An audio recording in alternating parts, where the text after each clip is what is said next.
Okay, so we will be looking a little bit, very briefly about the history, the definition of passes, some basic concepts. They're going to help us to understand how it works. And then concepts of health, illness, healing, different types of illnesses. And then we get into the passes itself, requirements to give. And we're going to be looking at several cases from the works of Andrew Lewis. And then for the last part, we'll look into the techniques itself and requirements for the one who is based on several passages where Jesus has healed. And the practice, questions, and some specific instructions for the ones who work here at the center. Okay, so very briefly, because there's so much to talk about, I have 100 slides. We see that passage is not something that was created by Spiritism. Passage has been the history of humanity. I mean, you can go back to the Romans, to the Greeks, to, Egypt, and you're going to find, all these images of people, putting their hands over others in an attempt to heal. You find papyrus from Egypt saying that rest your hands over the sick to calm down the pain and ask the pain to be ceased. So we also see in different churches, in different temples, right, priests, pastors having these gesture as well of putting their hands over other people's heads and, attempting to heal. So it's not something that belongs to Spiritism by no means, or was created by Spiritism as well. Now, we cannot talk about passes without talking about Mesmer, because from 1733, he's kind of the father of magnetism. And if you want to know more about him, I can give you some resources lately, but lately that we want to mention here, a statement that he says that there is a magnetic force that manifests itself through the action of a fluid universally distributed that insinuates itself in the nervous substance, giving the body analogous properties of the magnet. This fluid under control could be used for therapeutic purposes. So he's one that looked into the idea very seriously and did lots of study and research. At the time, they thought that he was crazy, and many wouldn't take him very seriously, but he has an extensive work in this, in looking into human magnetism. And here I highlighted how he understood that the fluid make contact with the central nervous system would be present in the nervous substance. And the reason I highlighted that is because it's going to come up when we study a little bit about the physiology of passes. Okay, and outside of Spiritism nowadays, we find people doing passes, calling it different names. Therapeutic touch, hands-on, Reiki, the philosophy is that there is this unseen life force energy that flows through us and is what causes us to be alive. That's the basis. And so it's, in different words, the same thing that we talk about in Spiritism. Craniosacral therapy talks about the vitality, the rhythm, the pace of the interspinal fluid.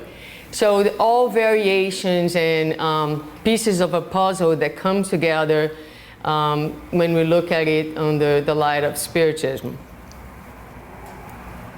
Okay, so let's get started with this definition by Emmanuel in the book The Consoler, not yet translated.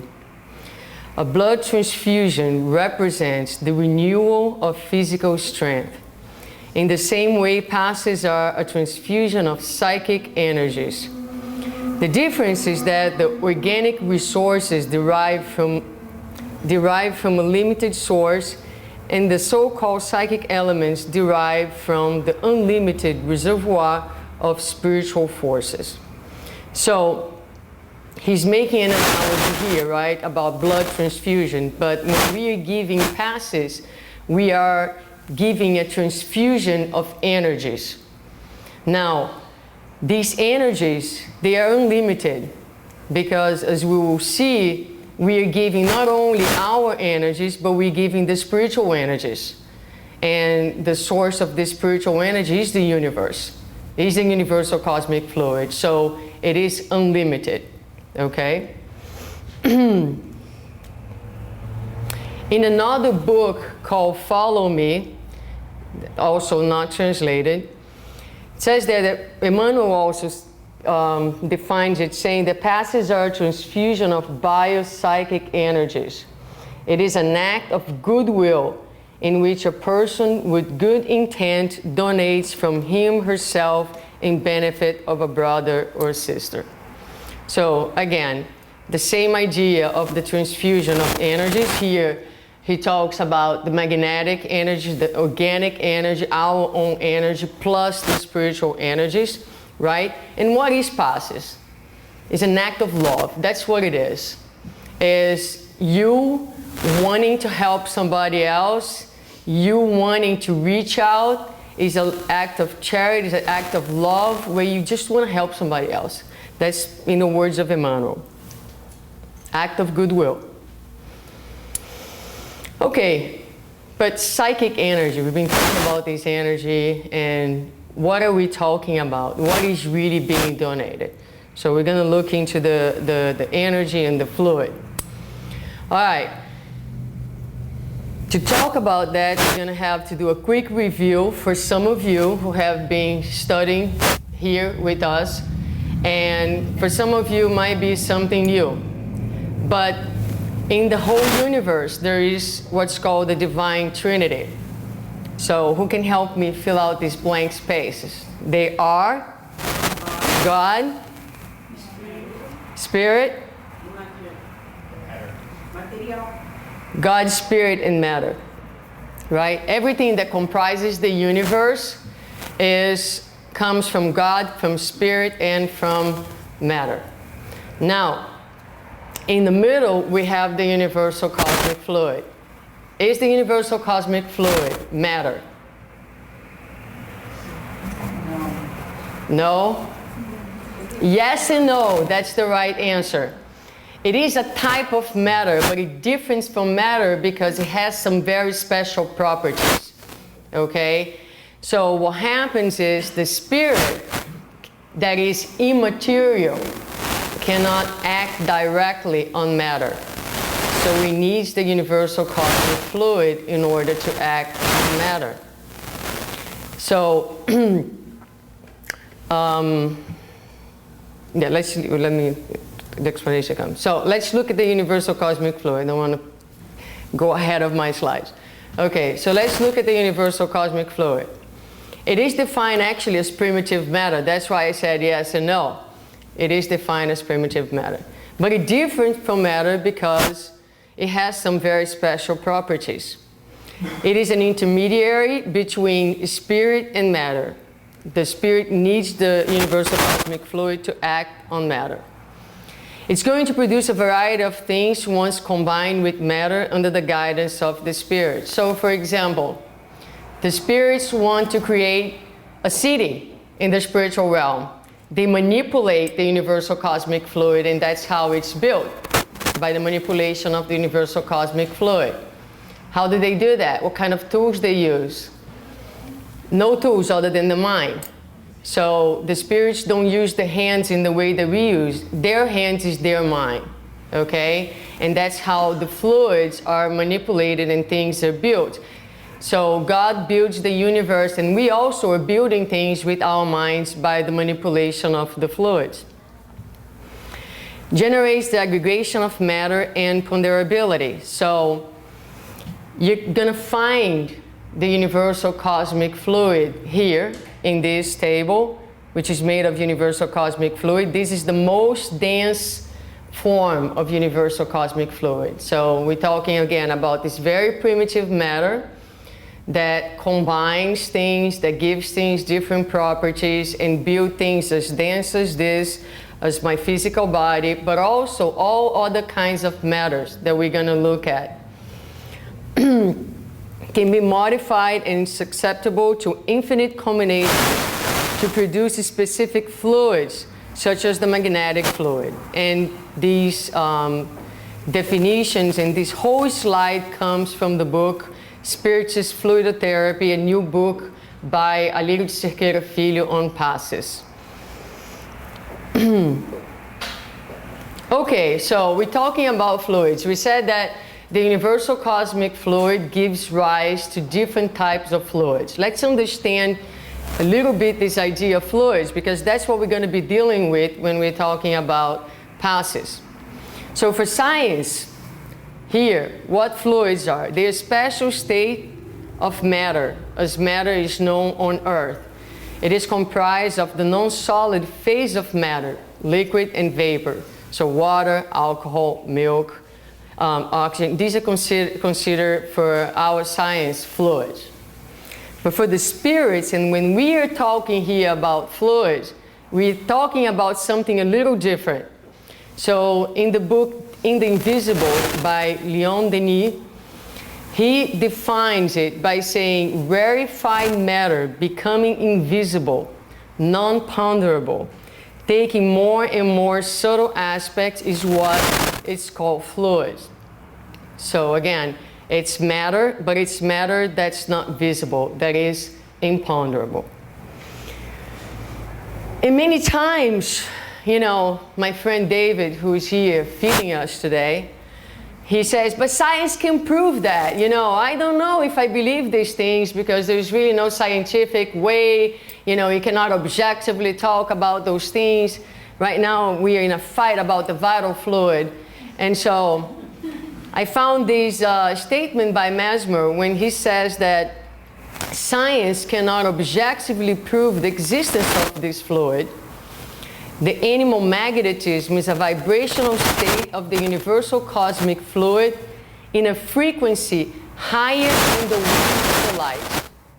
So a lot of times what happens is we don't have yet the instruments and the capacity to study using our material resources what is invisible, what is imponderable, and what exists in other levels of vibration.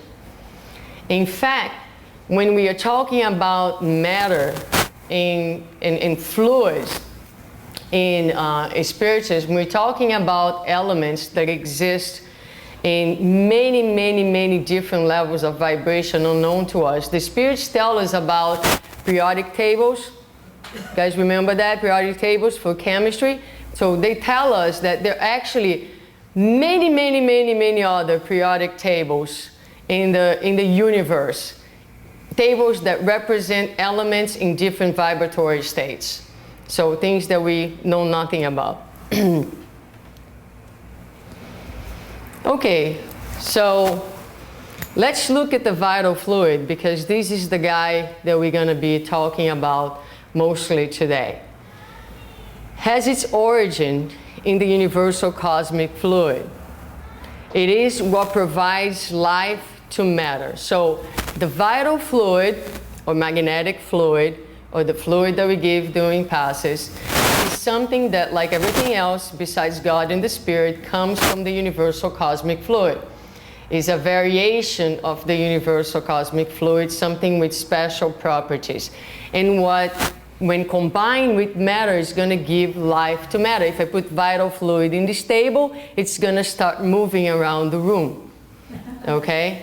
But didn't you say that that table was made of universal cosmic fluid? So it's not very dense, but it does not have vital fluid, which is different. Vital fluid is a special combination. It derives from the universal cosmic fluid, but it has some properties, some characteristics specific to this fluid. That is what's going to make things organic, what's going to give life to things, okay? So that was the same question that actually Terry had a while back. So the vital fluid without matter is not life. You have the vital fluid in space, in a latent form, waiting to be combined with matter. The vital fluid itself is not life. It needs to be combined with matter in order to become life. The same way, the physical body, without this vital fluid, this vitality, is not alive. It's dead.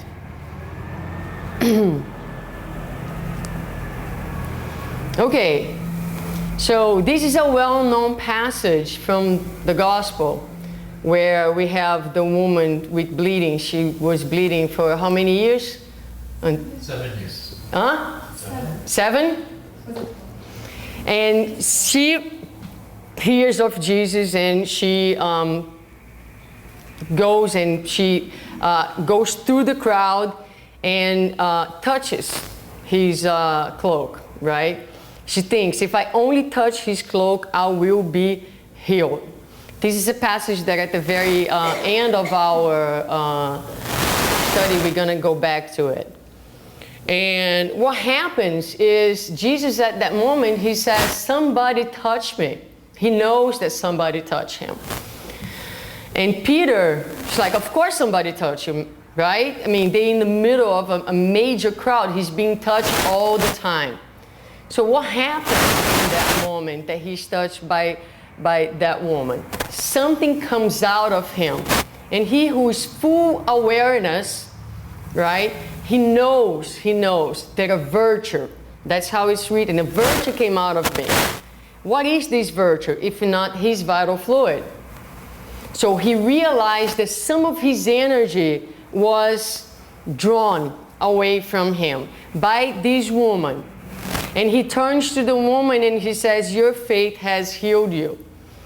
So this is the energy that we're going to talk about, and that in Jesus was pure, absolute, pure and absolutely powerful, to the point that he can heal in ways that we don't fully understand. He's able to heal instantly, regardless of the type of illness, because he has this vital fluid in the most pure form. He's pure love, so he had this ability. But that's what he donated in that moment, and that actually allowed her to be healed. Just complementing then this idea, spirits are alive outside of the body. There is no question. They are alive without the vital fluid. They don't need the vital fluid to be alive outside of the body. When the spirit reincarnates, it will be alive in the body, animated by the vital fluid. Each body is provided with a share of vital fluid for the span of his or her life. And the body will in its turn develop this energy in a positive feedback process. All right, let's look at this statement. So, when we are going to reincarnate, it is given to us an amount of vital fluid that has to do with the length of time that we need to stay in this life in order to accomplish the things that we have planned to accomplish. So we come with a share. Now, our own body, through the work of the cells, of the mitochondria in particular, they're the powerhouses of the cells. They're producing energy. They're going to be in a positive feedback process, also creating and nurturing this vital fluid.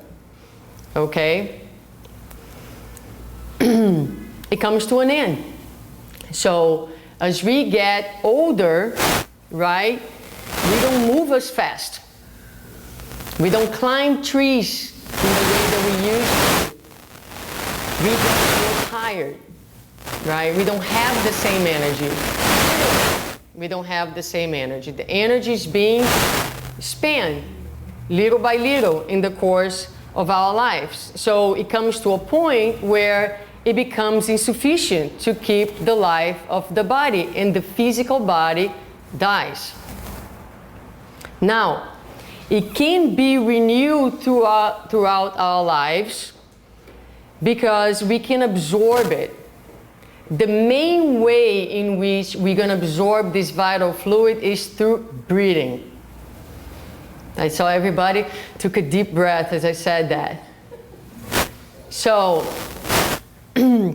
that's why it's important to know how to breathe, right? So through breathing is how the main source. And so we breathe in, and it's going to be processed, this vital fluid, by our system, actually, especially the lungs. And then this vital fluid is going to get into our blood, okay? So the vital fluid is primarily found, it bathes our blood, our circulatory system. So you have in the blood all these vital fluids circulating and nurturing the cells, delivering the oxygen and the energies to the cells so they can work properly. Every minute we have 1 liter of blood going through our brain, every minute. So that's how much vitality is being delivered to the brain to make us somewhat intelligent, right? So, but we also get it through food, right? Good food, not McDonald's. Very little vitality there. So the more, probably none. So the more organic, the more alive, the more green, the healthier we eat, the more vital fluid we absorb. And it can be transmitted from one person to the other. So that's another way that we can absorb vital fluid. Of course, through passes, but through a hug. Like a hug that you give, like, you know, a tight hug. You know, reaching out to that person. Lots of vital fluid can be shared in that way. Okay, then there's an interesting aspect that we learn in Spiritism. That is, when the life is prolonged, our lives can actually sometimes be prolonged if there is a good reason, if there is merit, if there is a number of aspects involved in it. And so one case that we bring from this book by Manuel Filomeno de Miranda, just to illustrate the case of this guy, Argus, who had tuberculosis in relation to a past death that was aggravated in this lifetime for an obsessive process. And he receives spiritual treatment. He's assisted spiritually. And in this case, the spirits give him an injection of vital fluid, and he goes through a process of spiritual surgery on his lungs. As a result of this spiritual intervention, he's given 5 more years to live.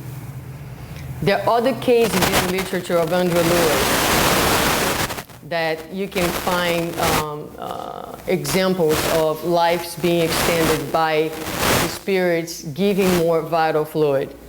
Actually, the grandmother of my partner, after she passed away, we found out that she had a daughter who was very ill. Her daughter was very ill, mentally ill. And so this lady, she was like already in her 90s, and the daughter was in the 70s. And the 90-year-old, the one that I'm talking about, she was always very concerned with her daughter, who was very ill, schizophrenic. And she asked in the spiritual plane to stay a little longer because she had some concerns and she wanted to care for her daughter a little longer. And we know, we learned later that it was given to her a couple extra years. So she stayed and ended up dying at the age of 92, if I'm not remembering correctly. Okay, so let's look at the human constitution. Here we also have a trinity. We have spirit and body and a baby. Okay, so we have spirit and body. Same thing like when we talked in the beginning, the spirit cannot act directly on the body because the spirit cannot act directly on matter, right? So what happens is we have in the middle the so-called famous perispirit. And the perispirit is nothing more or less than another modification of the universal cosmic fluid.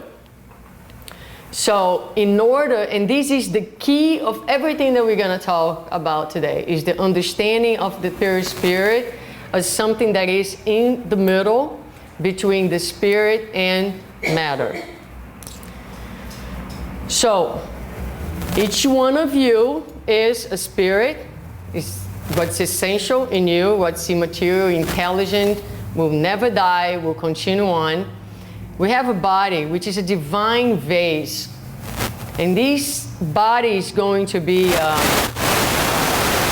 important instrument that we need to learn to take good care of our bodies, because it allows us to be here, it allows us to do the things that we need to do spiritually, and the body has an interesting characteristic. It's a type of charcoal, that's how absorbing the toxicity found in the perispirit. We're going to talk about that. But our perispirit, it's going, a lot of times, these spiritual bodies, a lot of times is going to be very disharmonized and full of toxic vibrations. Sometimes we see very short incarnations, very short lives of spirits who have been very, very disorganized, have been with high levels of toxicity in their energy system. They come in, they incarnate just to be in contact with the physical body and to allow some of these heavy miasmas, heavy energy to be actually drained to the physical body. And then they go back to the spiritual realm, relieve somewhat to continue to learn and to evolve and to better prepare and acquire better conditions to return to another lifetime. From the material perspective, we say, oh my God, he died so early, how can God do that? You know, but a lot of times the spirit is in the spiritual realm in a state of misery. And that short lifespan allows some relief to the spirit so he can go back in the spiritual realm, have better conditions to even understand what's going on with him. All right, let's talk about the perispirit. Definition: subtle envelope of the spirit. One of the most important products of the cosmic fluid. It is a condensation of this fluid around a focal point of intelligence or soul. This is the definition that we find in Genesis. Okay, so you heard me saying this. If suddenly I look, you know, over Denise and I see a spirit sitting right next to her, you see it? All right, so it's not the spirit that I am saying. It is the perispirit. It is this envelope. It is this spiritual body that is exactly like our physical body. It is, again, another variation of the universal cosmic fluid. It is our private universal cosmic fluid. Now, it has some very special properties that we don't know, but these properties are specific because what happens is different than, for example, the vital fluid that dissipates, that reintegrates into the universe. The perispirit, once the physical body dies, does not disintegrate. So it has some special properties that it remains with us through the course of our evolution. The molecular aggregation of the universal cosmic fluid in the perispirit is different than in the physical body, since the perispirit is non-ponderable and does not extinguish itself with the death of the physical body. But both are matter. We're talking about matter because when we talk about the universal cosmic fluid, we're still talking about matter. The perispirit, being fluidic, modify itself in the command of the mind. So let's go back. I talked a little bit about how the spirits manipulate the fluids, right? They manipulate the fluids with their minds. So if you have a body that is fluidic, it's being also manipulated by our minds, conscious and unconsciously. We can consciously do it, and most of the time we unconsciously doing it. Because every time that we think, our perispirit is affected by our thoughts. So we're going to look into that with a little bit more detail. Okay, the perispirit manifests in its trillions of cells in a different vibratory state, the harmony or disharmony of the mind, and consequently projects to the physical body its state. So here is again the key for health and illness. Okay, we're going to see later that the spirit says that there's really no true illness, just ill minds. And so what happens is we spirits have a whole bunch of disharmonies. We do things that go against the law of love, and we cause disharmony first in this spiritual body, the perispirit, and then through its connections with the physical body, these disharmonies are going to manifest on our physical body. Okay, so this is the connection. Let's look at some of the properties of the perispirit.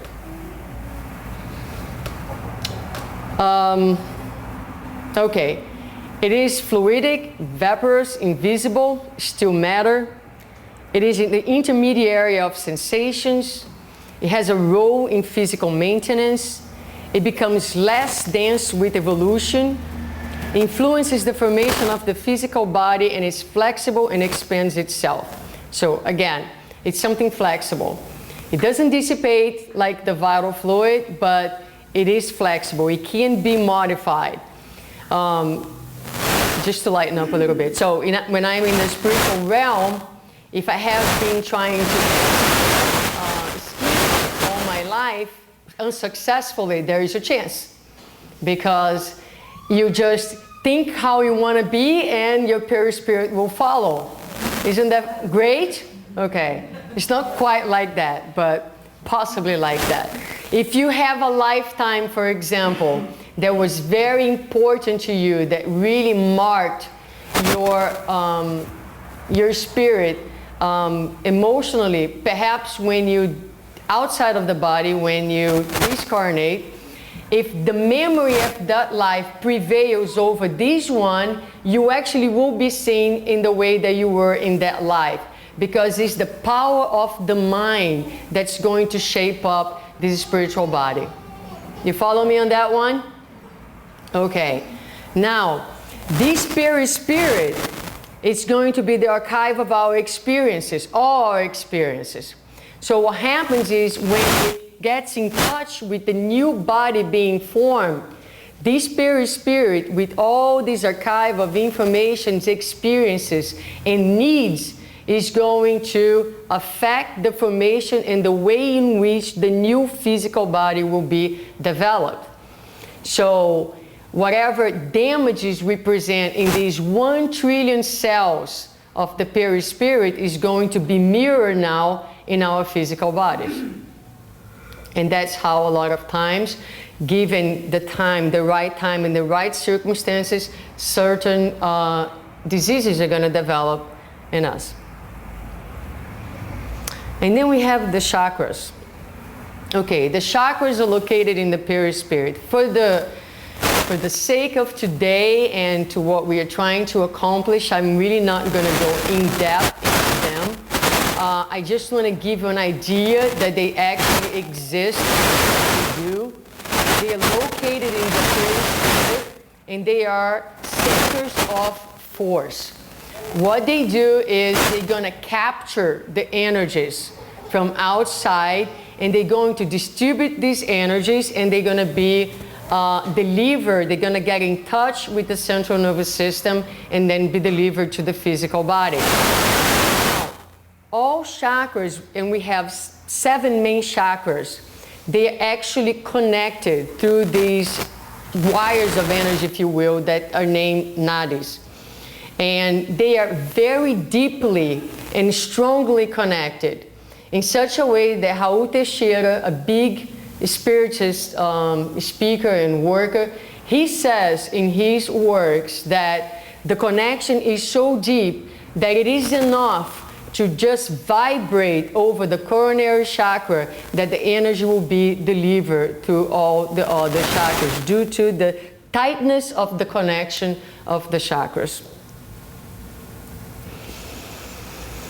Okay, the chakras then transmit to the body this energy that's captured, synthesized, and elaborated by the perispirit. And here we have the 7 main chakras, which I'm going to look here in the picture. So usually here at the center, when we talk, we do this type of lecture and talk about the course, I say, know basically what they are and what they do. And what I like to have is this picture in my mind for when I'm giving passes. Know where they are located, because we can also either vibrate over the coronary, but we can also go on each chakra and vibrate on the specific chakra. Again, they are receiving the energy and they are spreading the energy to the physical body. So the coronary is the top of the main chakra, is the chief chakra. He commands all other chakras, transmit to the chakras ideas, feelings, and actions, and it's going to fixate automatically the nature of the responsibility. Our happy or unhappy, the happy or unhappy consequences of our. The coronary, again, if anyone is interested in learning more about this, we can talk about this, but you wouldn't fit here today. Did I repeat? Yeah, the cerebral also has a great influence on the other chakras, and it's going to govern the encephalic cortex, the physical senses, has action over the immune system, and manage and organize the central nervous system. Then we have the throat, that has to do with the breathing and phonation. I put here thyroid and parathyroid, but also functioning of other glands. We have the cardiac, that regulates the feelings and the maintenance of general balance. The gastric area, solar plexus, deals with the digestion, absorption of the food, and regulates the penetration of any fluid. The spleen is a very important one. It has to do with the hematopoietic system. It's where the blood is formed, deals with the blood volume and the distribution of the vital resources. It's important. Vital fluid, again, circulates in the blood, okay, in the blood cells. Reproductive, still responsible for shaping new forms, establishing creative stimuli, favors work and construction of relationships among souls. Okay, so again, when we're giving passes, it's always good to have an idea of the chakras, an idea of how they work, especially the coronary and the frontal chakra, in really managing the whole system. The spleen is they're all important, but the spleen, know a little bit about them, and most importantly, where they are located. All right, now let's talk about the vital body. The vital body is a layer of the perispirit. Actually, some people say it is a layer of the perispirit, and some other authors say it's so that it may not consider a layer of the perispirit. But no matter how we look at it, the vital fluid is concentrated on what we call the vital body. And most people will talk about it as the most exterior layer of the perispirit, where the vital fluid is concentrated. So again, it is it's going to be found circulating the blood and taking the nutrients to the physical and to the spiritual cells. The aura is going to be basically a expansion of our perispirit, is the irradiation of our perispirit, and also the irradiation of the work of our physical cells. The causal body is a deeper layer of the perispirit. Again, I cannot go too much into this, but I really want to put this here, the causal body. This is a part of the perispirit where, when I said that all our actions and thoughts and feelings are archived, this is it. Let's say it's the unconscious, it's the deeper part of the being. It's all stored in this causal body. All right, I would think that by now you have a headache, so you have any questions? Okay. How would you define matter? Because you say that the perispirit is matter, a form of matter. I always thought that matter was something you could see and touch. Yeah, that goes back to that slide that for the spirits, spiritually speaking, matter is not only what you can see and touch. Okay? Matter is also, you have matter, which is energy in vibratory levels that our physical senses do not detect. But for the spirits, it's still matter. It's matter for us as well. But it's just that, you know, and in spiritism, we'll talk about matter in different levels of vibration. So when I'll let you talk in a minute. So when we talking about perispirit, we're talking about something that's semi-material, precisely because of that. Because it is not matter that we can touch, not ponderable, not tangible, but it's still matter. Because the only two things in the universe that are not matter are God and the Spirit. Everything else is some sort of matter. Okay? Andrea? Yeah, isn't there nowadays science talking about something called the black matter, where they say that in the universe it's not just empty, you know, everything in the universe is composed of this black matter. It's still matter if we can see it and touch it, but it's a form of matter. You know what I mean? She's asking you? I'm asking you. It's dark matter. Okay. Heather? Just a comment to help answer the question. Also, we had, and this is not a perfect analogy, but one way that kind of helped me to understand all this is if you think of these variations of the universal cosmic field. For example, water, we have hydrogen and oxygen, but it can be a vapor, it can be a liquid, it can be solid like ice. So even though you can't see the vapor sometimes, it's there. And ice can be really hard. Or the fluids like we talked about, the water, things like that.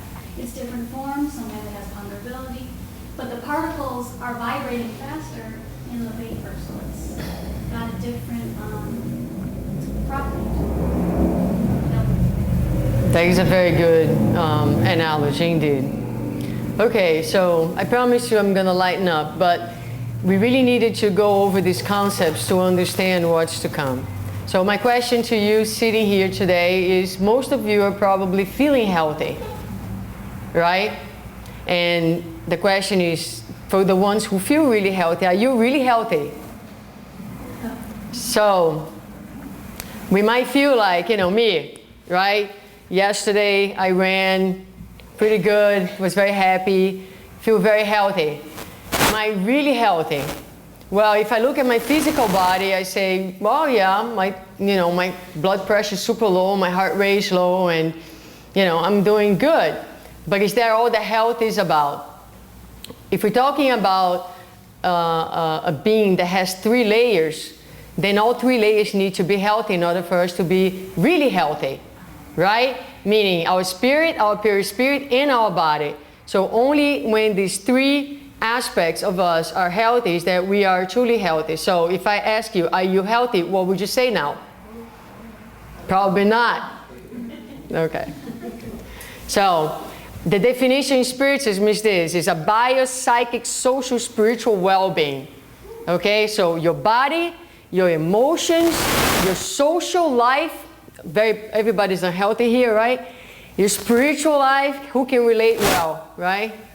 and be loving all the time. And your spiritual, all these aspects of you need to be healthy for you to say, yes, I am healthy from the spiritual, holistic perspective. So basically, health is peace of mind. Health is enlightenment.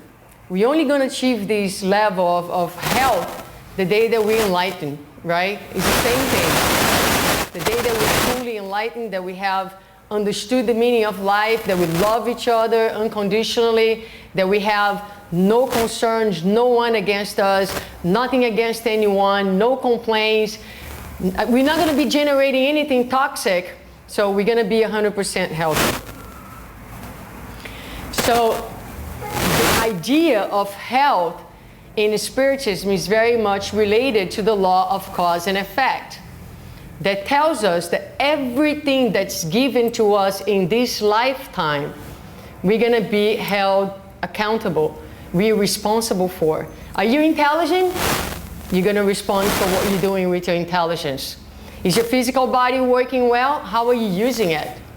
Are you doing any good with your hands? Are you walking to good places? Or not? Your time. Do you have any time available? How is it being spent? Your talents. Can you read? Can you write? Are you reading and writing for others? Everything that's given to us, it's given to us for us to multiply and to make it available for goodness and to help others. And we're going to be held accountable for the use that we have made of all these possibilities that God's placed in our hands. Like I have mentioned before, the perispirit is highly sensitive to our mental activity because, again, it's matter in this very subtle state. So we think it moves. We think we build. We think our perispirit registers what we are thinking. And again, it is in it that our past disharmonies are present. And it's in it that the choices that we are making right now, not often, but many times unhealthy, are also affecting our energetic being, our spiritual body.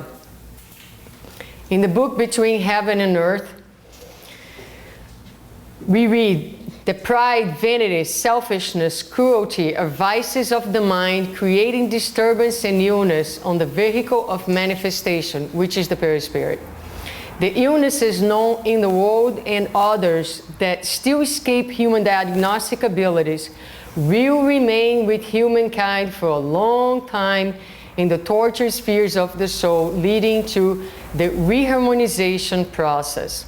So what happens is, while we are not spiritually aware, while we're still spiritually growing, naturally we are going, especially in this phase of evolution that we are, diseases are going to be part of our humanity. They have to be, because we are still very disconnected from God. That's why. Because we're still very disconnected from love. And it's this disconnection that is producing all kinds of disharmonies within ourselves. And these disharmonies are going to be drained to our physical bodies. And the illness, a lot of times, is going to be the process that's going to allow the true healing of the spirits to take place. Okay? So, unfortunately, the bad news here is that not only we're dealing with many diseases, but unknown diseases still to come. Okay? The more we become complex in our thinking, the more we elude ourselves and we create, all kinds of, weird theories and ways of living, then, some weird stuff is going to come up too as a result of that. In Action and Reaction, we read, even though we are gifted with the benevolence of our benefactors and friends who forgive our past mistakes, we are never in peace with our own moral weakness. We are pressured to solicit new opportunities, often difficult but necessary, that will yield to our own re-education and redemption. This is an interesting concept because a lot of times in the spiritual realm, what happens is the spirits, they have forgiven us, or, you know, our mentors, they are like loving us just the way we are, but we cannot live with ourselves. We cannot deal with the weight of our guilt or the disharmonies. So the pressure that he talks about is not no one pressuring us, it's the pressure from within. You just want to get better. You want to find peace again.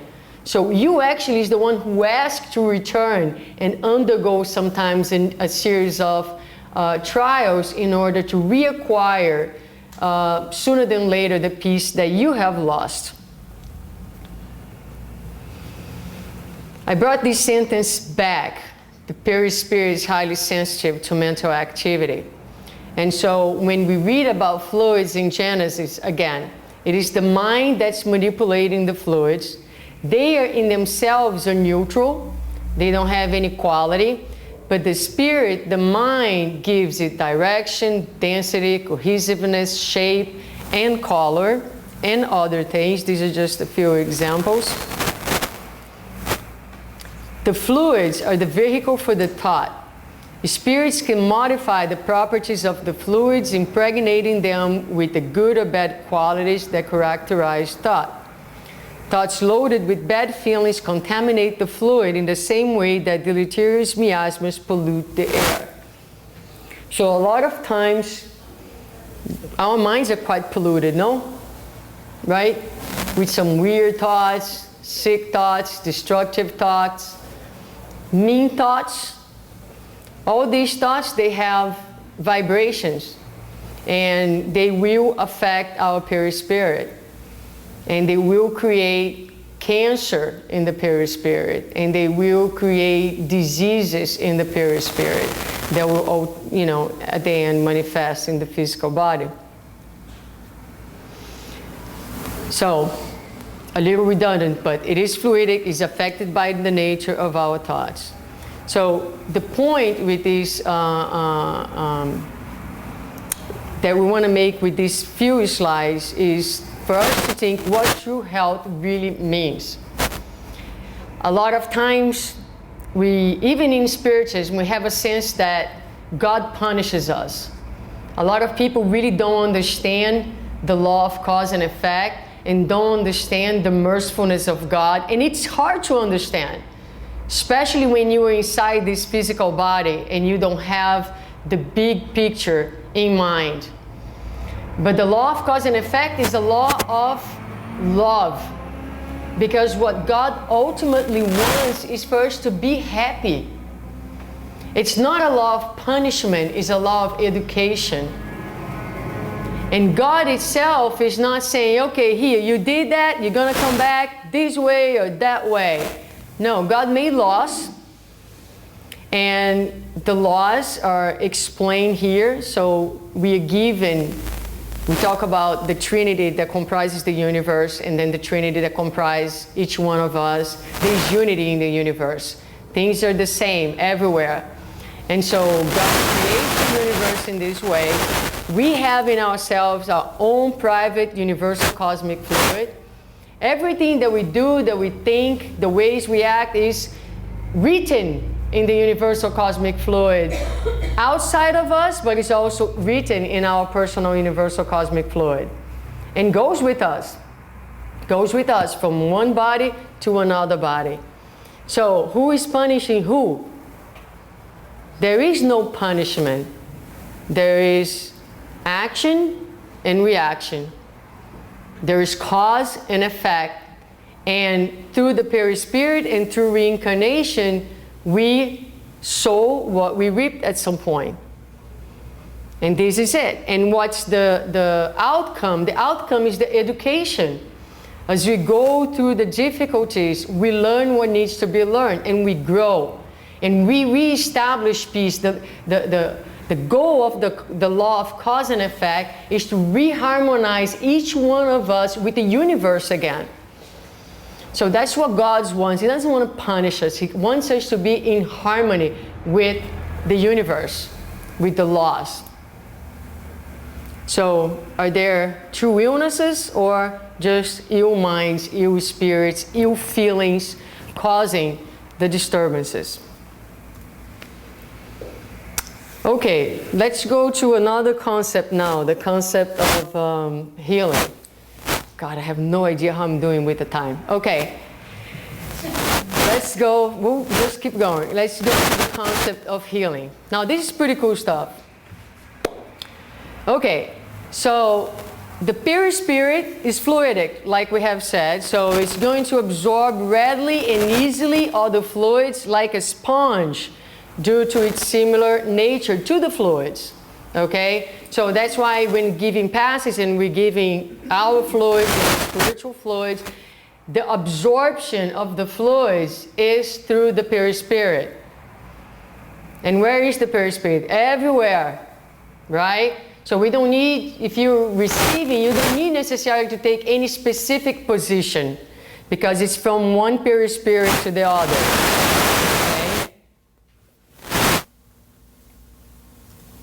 Okay. Passes are manipulation of the fluids by the spirits that is absorbed by the perispirit with outcomes on the physical body. Now we're going to look at some interesting things here. The fluids have a similar effect of medications, the medications that we take, with the difference that their penetration capacity is greater than the penetration of the medication due to the subtleness of its constitutive elements acting more directly over the physical molecules. So what happens is you take the medication needs to be digested, broken down to release the elements. Now, the fluid is already as fluidic as it can be, if you will, all right? So it's energy, pure energy, and so it's going to be, it doesn't need to be digested, let's put it this way, and so it's much more easily absorbed by the body. Not only that, the fluids are more efficacious in their actions because their qualities are malleable. You took a medication, the medication is what it is, with the properties that it has. But if the spirits are giving us a fluid, they can modify the nature of that fluid. They can add, subtract, make it more powerful, less powerful. It's not something fixed. Now, when we're talking about healing, we're going to be talking about taking the traditional medicine because the spirit is in no way is going to tell anyone stop going to the doctor. On the contrary, go to the doctor, take your medication, but also come and seek for the fluidic, for the spiritual assistance. And also think about the role of homeopathy. What is homeopathy? It's a pretty cool stuff. So you get those elements and you're going to break them continuously until they get to the atomic level. And when they're at that level, they are going to acquire the fluidic properties. They become more fluidic. And so the homeopathic medicine is what is absorbed by your perispirit. It's a longer work, but at the energy level as well. And so it's very valid and very much in line with what we believe in spiritism. And so we should think of all these aspects when seeking healing. The mechanism of mediumship is where we learn that, is one place where we learn that it is in the blood that circulates practically all the patrimony of vital energy of the being. Okay, so the fluids are going to enter the beings through the chakras when we are receiving the passes. And from there, the energy, the fluidic energy, the vital energy, is going to make contact with our central nervous system. And the central nervous system is going to transmit the energy to the endocrine and to the circulatory system. The magnetic fluid acts particularly in the blood cells, okay, determining a satisfactory level, their migration or extreme mobility, the fabrication of antibodies, of immunologic resources in the defense against the invasion of bacteria and in the reduction of pathogenic processes, always under the automatic orders of the spirit. So basically what this slide is telling us is this vitality, this vital fluid enters our system gets to our circulation, and it's going to boost our immune system. It's going to help us to fight diseases. It's going to create a more positive environment for healing. The energy given during passes travels the whole body, leaving each cell that is in need with a regenerative principle, guaranteeing better conditions for the reproduction of healthier cells. So you have this fluid bathing your entire body, being distributed in the blood, bathing the blood itself. And so it gets to every single cell of our physical body, and where there is need, the cell is not doing so well, it's going to vitalize that cell.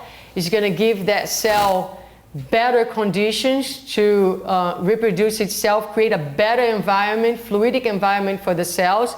And healing is going to take place by the substitution, eventually, of a new molecule by a healthy molecule. And that's how diseases can be healed.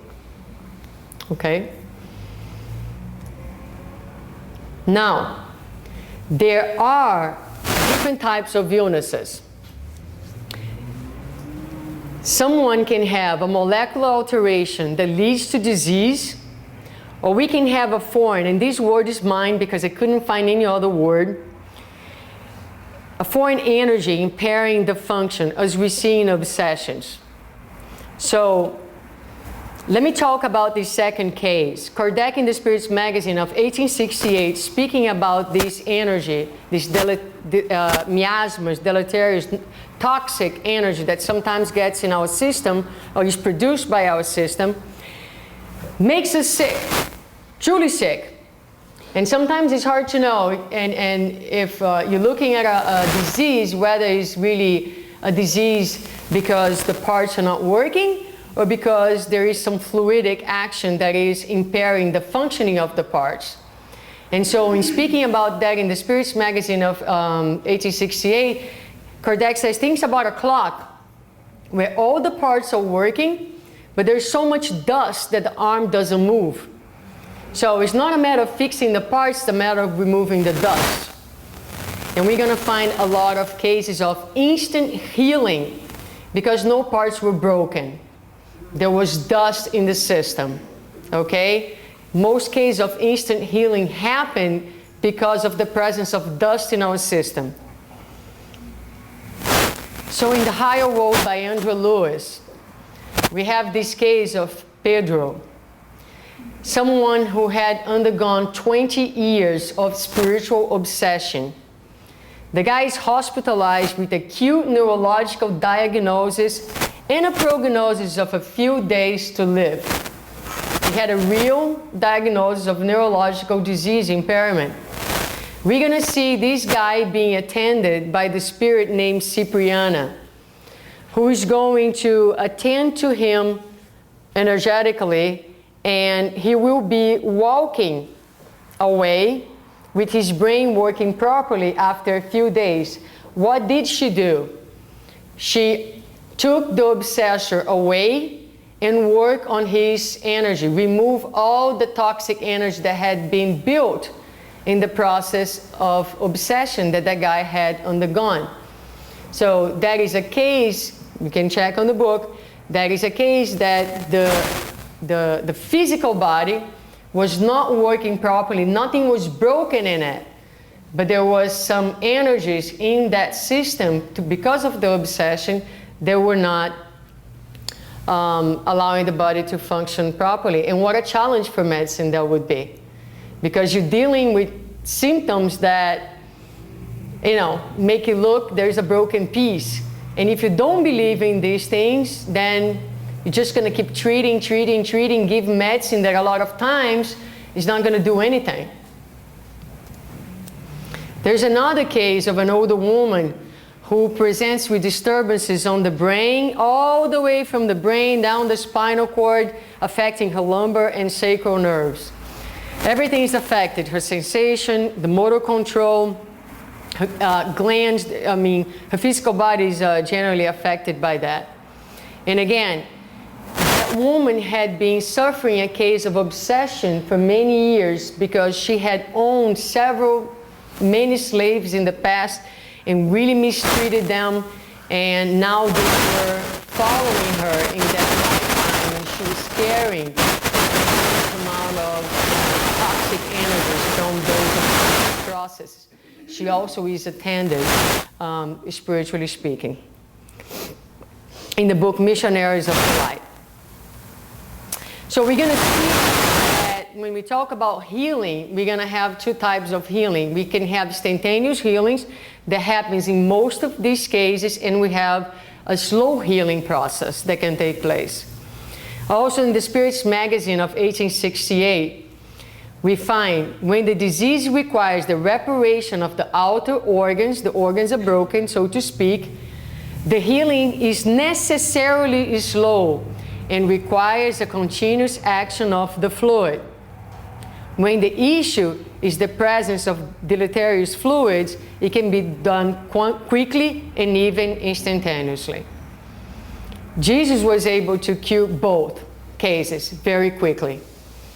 He had this capacity because his fluid was so powerful and his love was so abundant that he actually would order the sick cell to renew itself, and it would respond to his command. So he had this power. We have to slowly work, giving little by little the drops of love that we have with much faith in the spirits, because they are always the ones doing most of the work anyway. So that's it. Jesus had the power to heal instantaneously, the body and the soul. Now, when we are doing passes, there are three types of passes.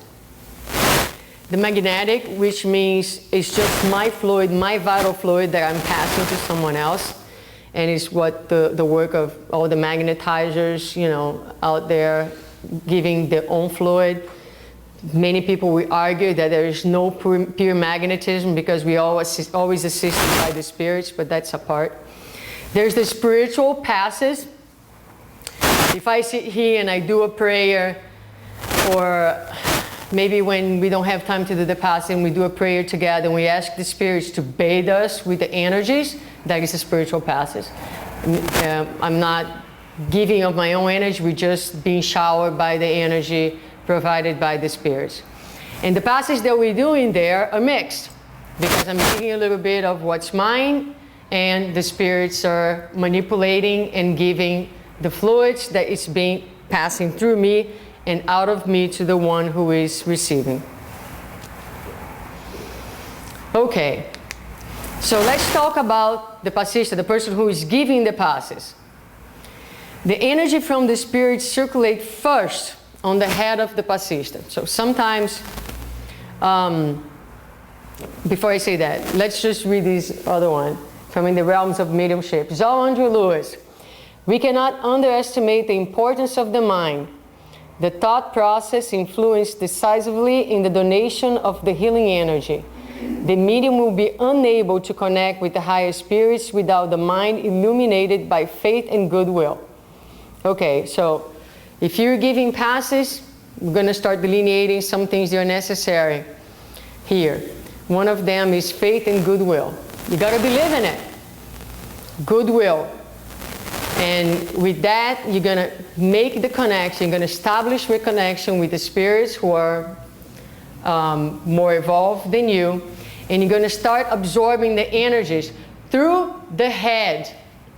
So sometimes you see in centers people doing this, trying to gather the energies with their hands and then putting on the no, it's actually entering through your head, through your coronary chakra. And then it's going to be, it comes out from the hands, but through here.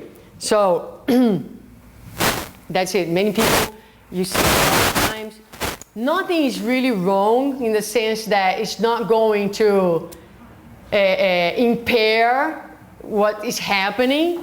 But if we understand what is happening, then we don't need to be doing those things, okay? Because sometimes let's say someone walks into the passage and all the passistas are with the hands down like this, waiting, and there is one that's standing out there like this, right? So the person's going to say, I want to sit with that one because look at him, he's gathering the energies, right? He's going to have a lot more to give because all the other ones are with the hand down, right? So a lot of times there's a lot of ignorance in passes for the ones who give and for the ones who enter.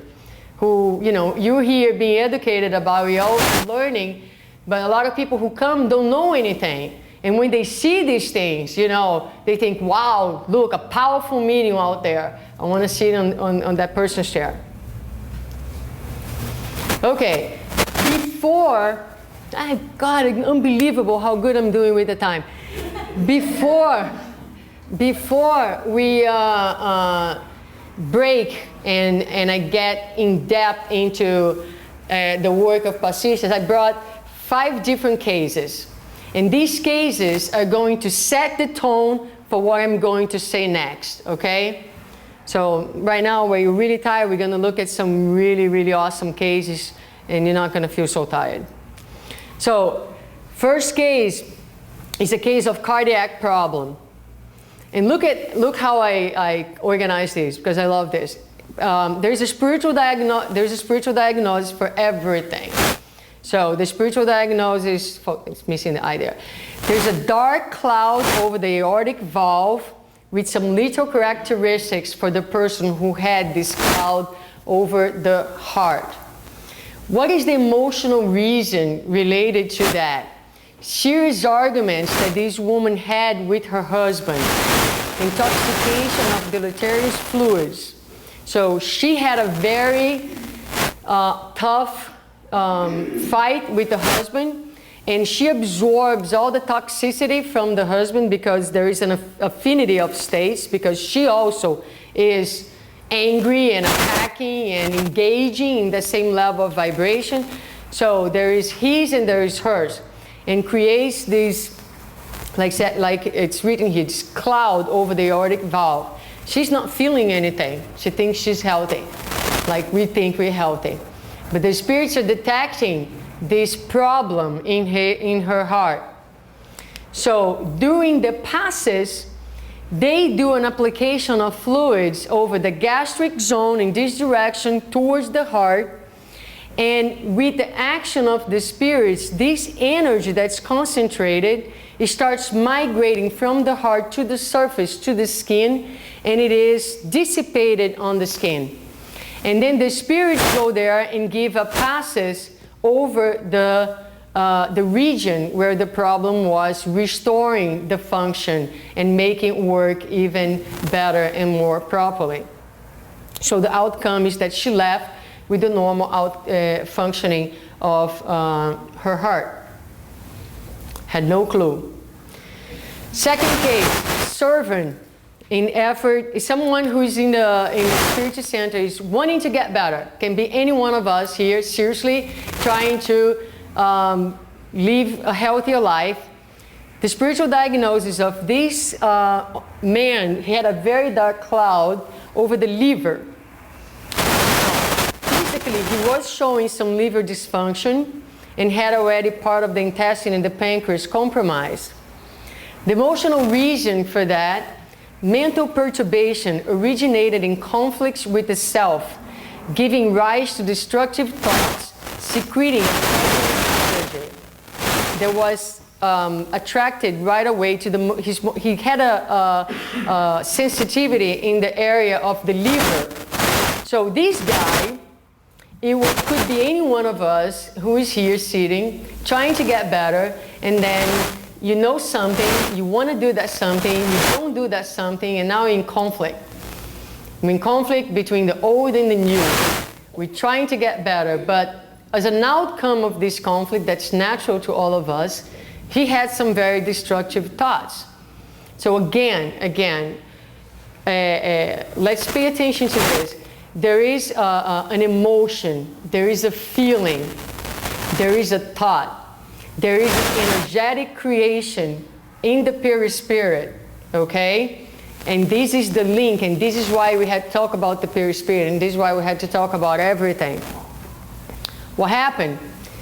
The spirits gave him longitudinal passes, and there was a dissipation of this dark cloud, and everything was fine again.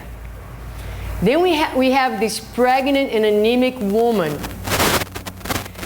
Spiritually speaking, they found that she had some dark stains around the uterus, threatening the life of her fetus. Emotionally, she was very sad and had a lot of anguish with the material situation that she was undergoing with her husband, in addition to the ill vibrations of the husband who leaned on her for pretty much everything. So this is a woman who was poor. The husband had many debts, and she was in a deep state of anguish and sadness. And in addition to that, she was absorbing a lot of his energies. And this was threatening the life of the baby. So during the passage session, the spirits reposed the hand over the woman's head to first relieve her mind, because she was so tense in her mind. So start working on the frontal and coronary chakras. Then they give circular passes over the uterus. Then these microscopic stains that they see, they start to move and they gather together. They form one dark body that, under the magnetic direction of the spiritual mentor, is then transferred to the bladder to be gradually eliminated by that woman to the urine. And there's no explanation why is it done this way. Andre Luiz asks, why don't just remove it like we remove with everything else? But as we say, no, in this case, it's better for her health if it's gradually eliminated.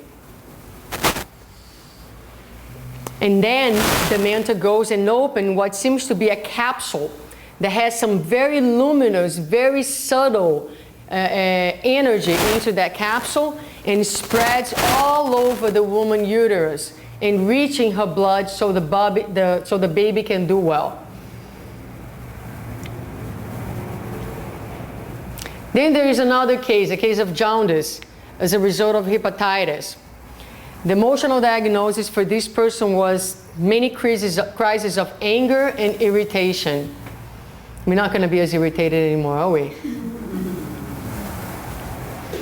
Treatment.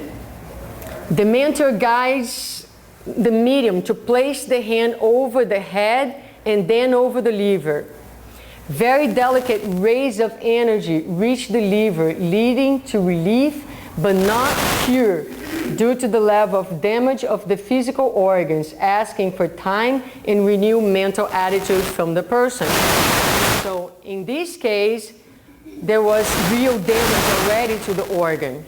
So there was no true healing. There was a betterment of the environment, of the situation, but you will need the cooperation of that person as well in order to achieve that healing process that we talk about, where receiving the passes over time, working on the environment, making better the circulation, the cells, so they can little by little replace themselves for healthier ones and achieve healing.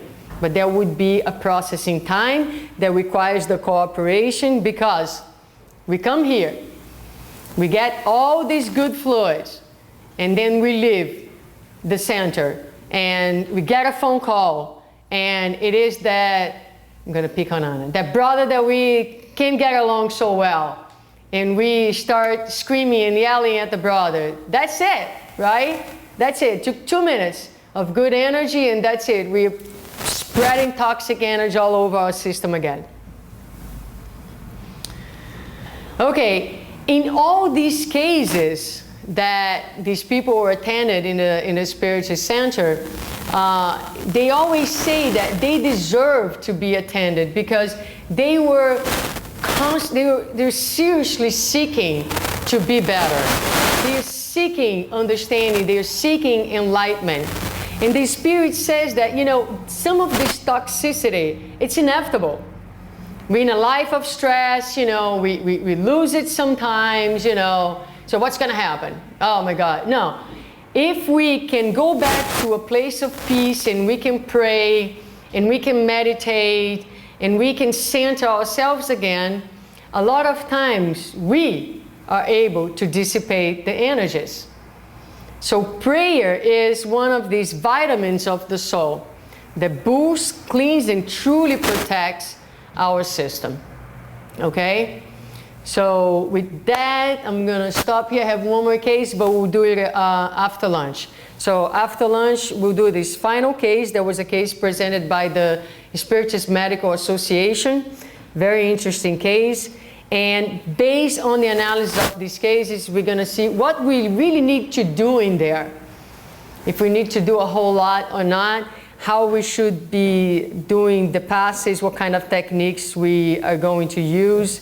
And we're going to look at the ones who are receiving the passes as well, what's needed. And that will be it.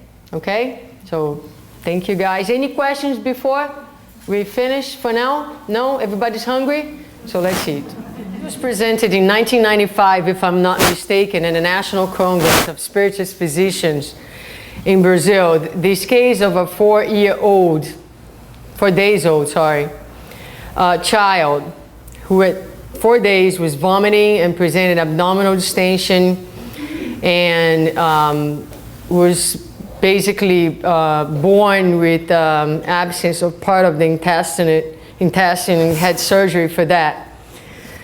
At 4 months, he presented with cough, fever, and decline in his general state. He was hospitalized for 15 days.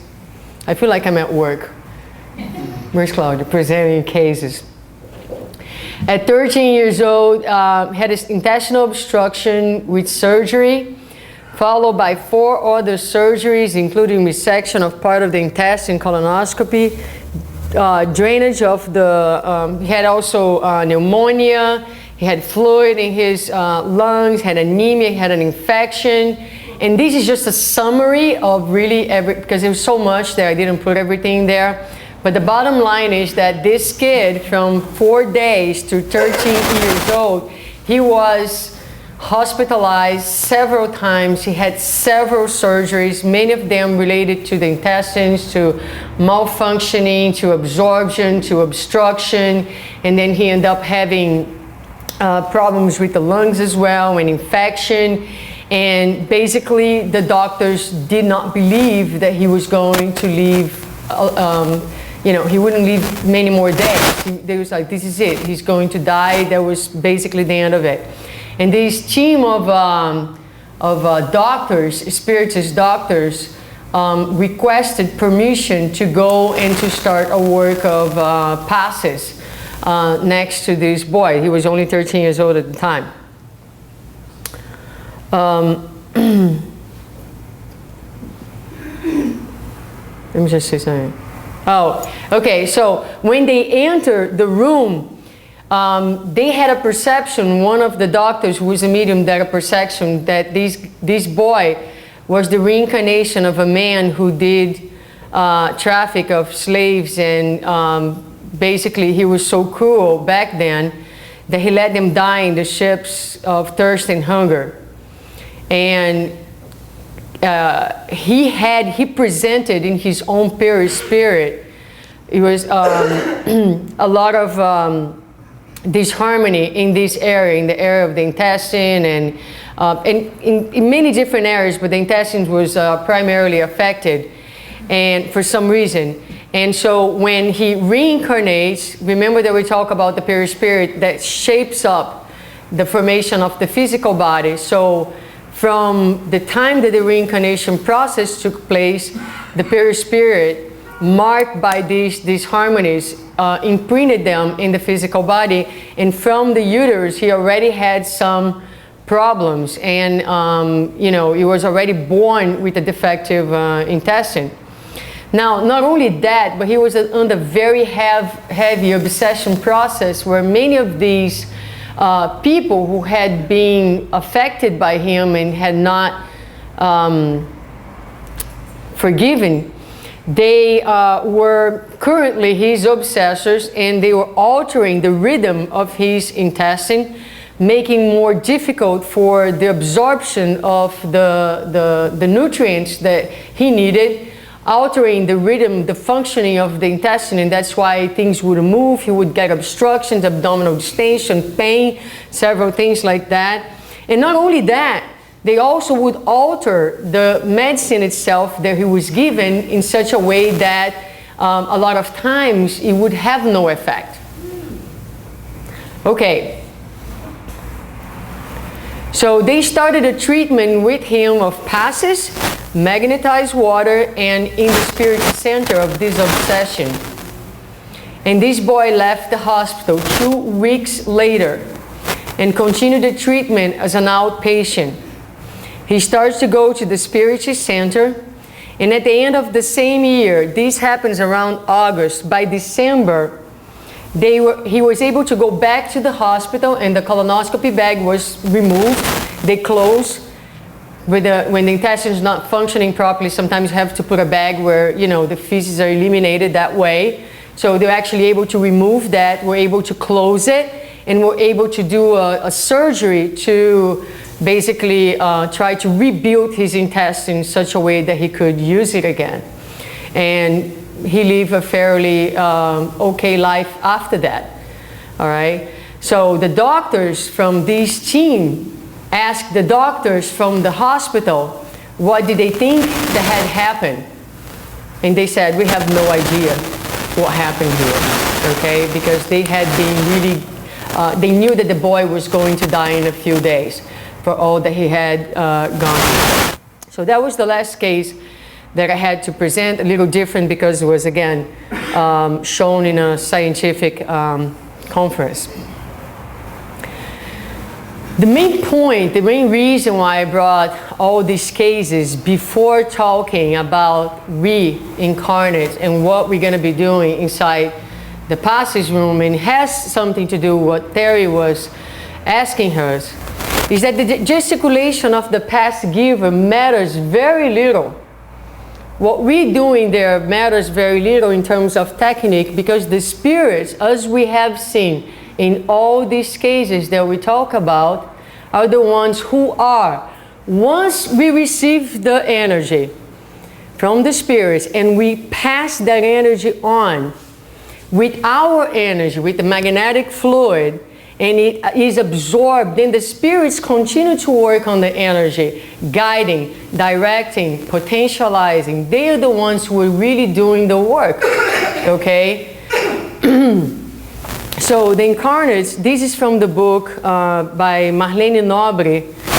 I have the name at the end, I'm not remembering that. But the incarnates basically don't know anything about the direction and manipulation, nor we know about people's karmic process, nor we see inside the spirit body, nor we know where the clouds are. We don't even know if it's sunny, cloudy, or raining. We don't. I mean, sometimes people come in and they're depressed.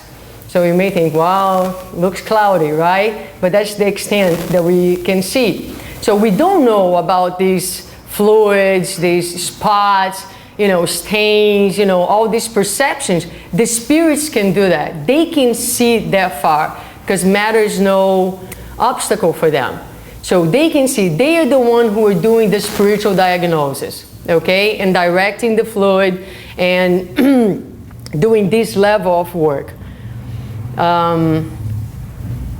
Sometimes they may guide the medium and say, okay, move your hand. But they are already telling the person, move your hand. And you may have an inspiration, a movement that you want to put your hand over a specific chakra under the intuition of the spirit that's telling you to do that.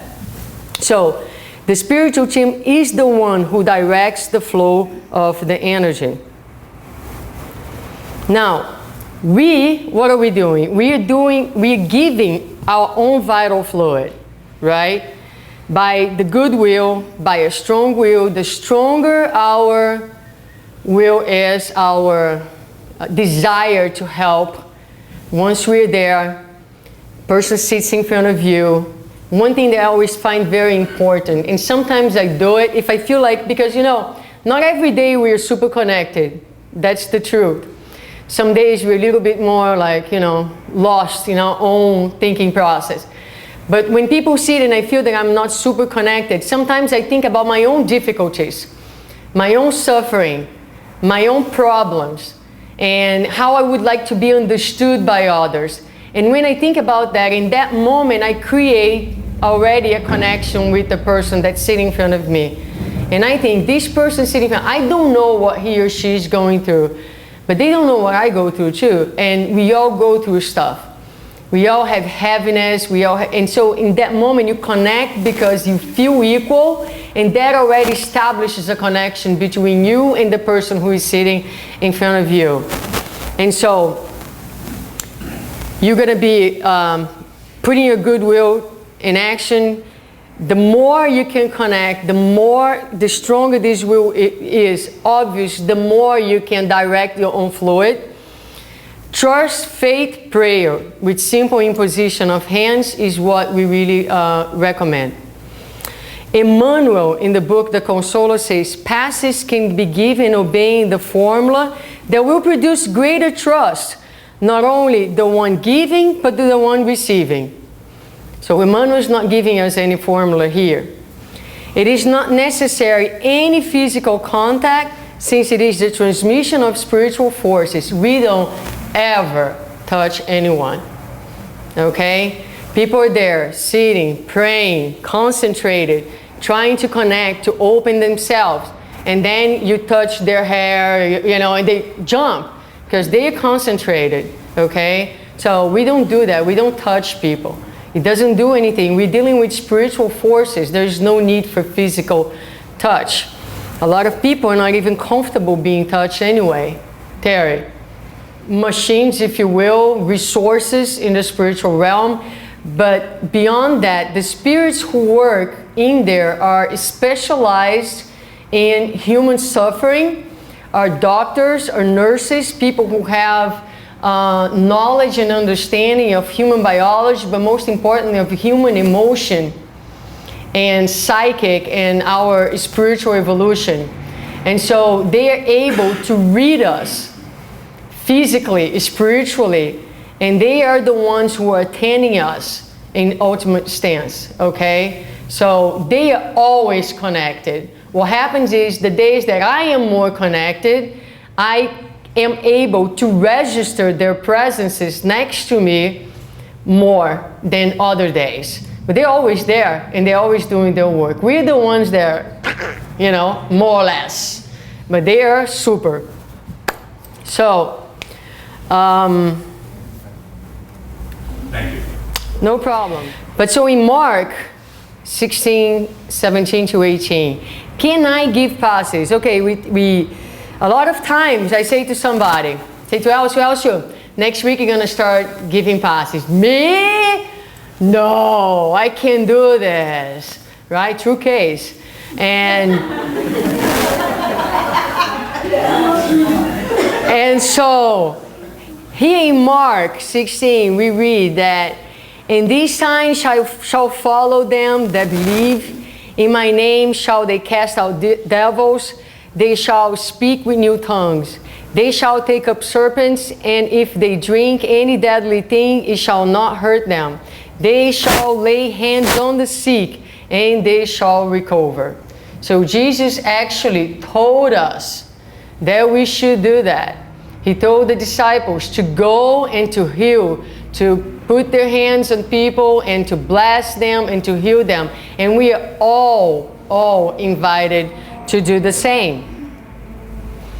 So we're going to find the mentor Alexandre in Missionaries of the Light. It's missing the "the" before Andrea screamed at me. There he says, everyone with more or less intensity can help others. Once it is revealed in a worker the desire to help, the authorities of our realm will indicate benevolent mentors who will orient the new student, utilizing his/her goodwill and enriching his or her worth in the work. So sometimes we feel like we don't have a lot to give, but here is the mentor Alexandre saying that everybody can help.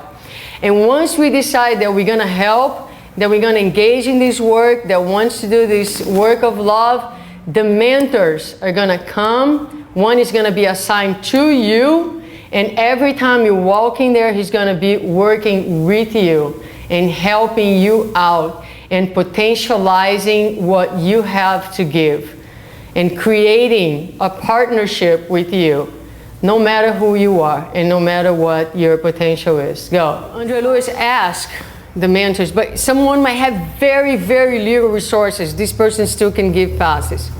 Even if the incarnate has very little resources to offer, he can still help as long as he remains placing the acquisition of goodness and love above everything that is transitory. He or she will see the progress of her capacity of donation through his or her effort, but also to the assistance of the spirits. So someone comes and has very little, perspirit don't have much to give, still can go in there, because this is again Alexandre Missionaries of Light. The most important thing, if you come to me and say, I'm poor in resources, I don't feel like I have much to give, but there is a real intent of getting better, of understanding, of doing the work. You are seeking to improve, you're seeking to grow. That condition is going to attract the good spirits. They're going to go next to you. They're going to teach you. They're going to orient you. They're going to embrace you, because this is what they want to see. They want to see people who wants to grow, who wants to work, who wants to collaborate. The passes is good for the ones who are receiving, but ultimately it's an excellent exercise and an excellent opportunity of enlightenment for the ones who are giving. We think that we are benefiting the others, but we are the greater beneficiaries when we do the work of passes. The greater. And in addition to that, if we do 5 rounds of passes, we receive 5 passes every night. Because all these spiritual energies are coming through us. Okay? Laboratory and hospital and work being done in there, and the minimum do other than being aware to be respectful and to do the minimal to help the spirits. So we must pray, because when we pray, like we do a prayer here before we go into the passage room, when we do that prayer, a lot of times helps to cleanse any toxicity that we bring from our days, okay, before entering the passage room. And then, we also baited with good energies. They're going to help us in giving our own energies. Prayer to establish the connection with the mentors. Connection that starts here with the mind to mind. We call for the good spirits, we connect with them. Faith is absolutely important. If you don't believe in what you're doing, obviously that's going to compromise the work. Humbleness, we are nothing. Seriously, when it comes to that, nothing. The work belongs to the Spirit.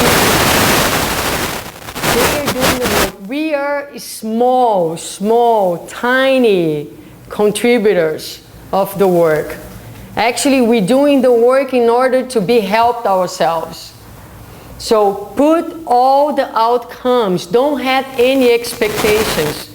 The outcome does not belong to any of us. We don't know anything. We don't know anything about people's karmic journey. We don't know anything about what is good and what's not good. We don't. It is pretentious. It is arrogant on our part to think that we know these things. We don't. So we do our work of love. We do our small donation, and we put the outcome in the hands that it belongs, Jesus and God.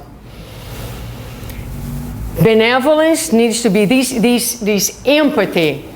When someone sits in our chair, it's no one that we know. It's only someone who is a brother and a sister in God that deserves love, does not deserve judgment. When people sit in our chair, we do not judge, we love. That's what we're invited to do. Without the above conditions, the passista alone, because if we don't have all these in place, we won't be assisted by the spirits, right? Is reduced to his own power, often insufficient to do the work. If we don't have the assistance of the good spirits, if we don't bring the tools necessary to make the connection, our own fluid often is not going to be enough.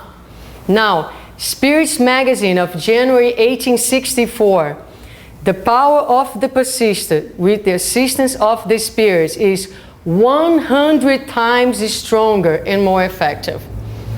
So this is what the spirits do. They potentialize the fluid and what we can do by 100 times, according to Kardec in the Spirits magazine. Okay? So that's how powerful their presence is and the work that they do. Still on the Spirits magazine, there isn't any pure liquor that will not suffer alteration once passed through a dirty vase. The same holds for the spiritual fluid passing through the incarnates. The passista must work in his/her moral growth if he or she wants to see the faculty grow. So this brings it back to us, okay? So people often ask me, can I give passes at your center? Sure, but I need to know who you are. Not intimately, but I need to know that you are truly engaged in your work of spiritual enlightenment. I need to know that you're truly serious about it, that you're doing the work so that when the group that enters in there, no one is pure vase, but everybody is trying, effectively in the work of cleansing the vase. And that's what we are trying to do.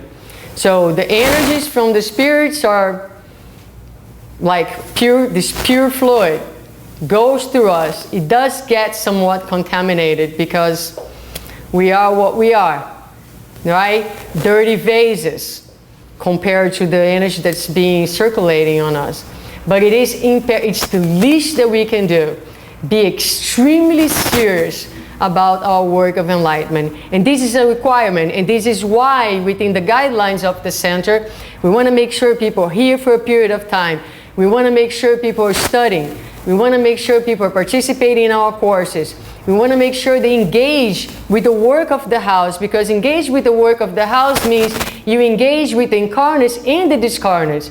You are part of a team that works on both realms of life. And that's what we expect from the people who work with us in this work. You need to be here. You need to be here. You need to be responsible. So if people cannot come to the meetings, they call us, they let us know, myself, somebody else. They don't just come because of, they go on a cruise or stuff like that. No.